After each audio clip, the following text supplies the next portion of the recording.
ये है edu.insight और आज के इस अंक में हम बात करने वाले हैं रतन टाटा के जीवन के दिलचस्प बातों के बारे में जिन्हें शायद ही कोई जानता हो।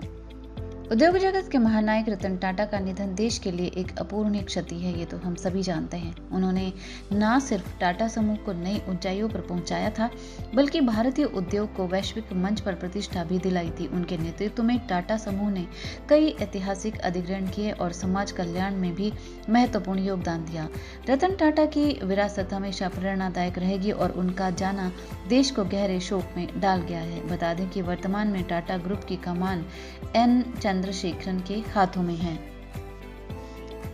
1937 में जन्मे रतन टाटा का पालन पोषण 1948 में उनके माता पिता के अलग होने के बाद उनकी दादी नवाजबाई टाटा ने किया था। रतन टाटा साल 1962 में कॉर्नेल यूनिवर्सिटी से B.Org की डिग्री प्राप्त की थी। 1962 के अंत में भारत लौटने से पहले उन्होंने लॉस एंजल्स में जोन्स और इमंस के साथ कुछ समय काम किया था।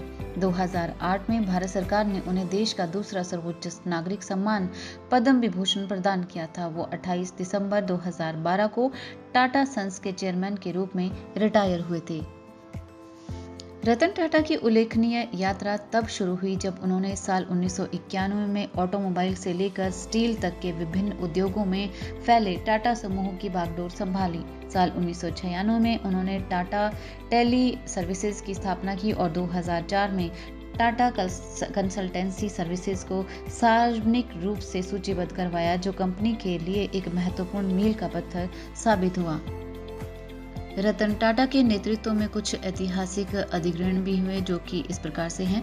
टेटली टाटा टी द्वारा 450 मिलियन अमेरिकी डॉलर में ब्रिटिश चाय कंपनी टेटली का अधिग्रहण किया गया। ये भारतीय कंपनी का सबसे बड़ा अंतर्राष्ट्रीय अधिग्रहण था।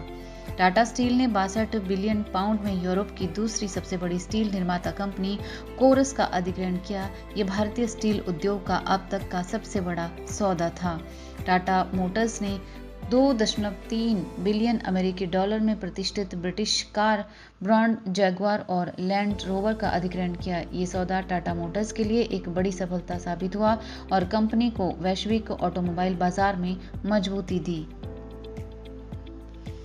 साल 2000 में उन्हें भारत सरकार ने पद्म भूषण और साल 2008 में उन्हें पद्म विभूषण पुरस्कार से सम्मानित किया गया। उनके द्वारा नैनो कार से लेकर जैगुआर तक लिए गए निर्णयों ने लोगों का नजरिया बदला। वो एक ऐसे शख्स रहे हैं जिनकी कहानियां सुनकर पीढ़ियां बड़ी हुई हैं और शायद ही कोई व्यक्ति हो जिसने उनके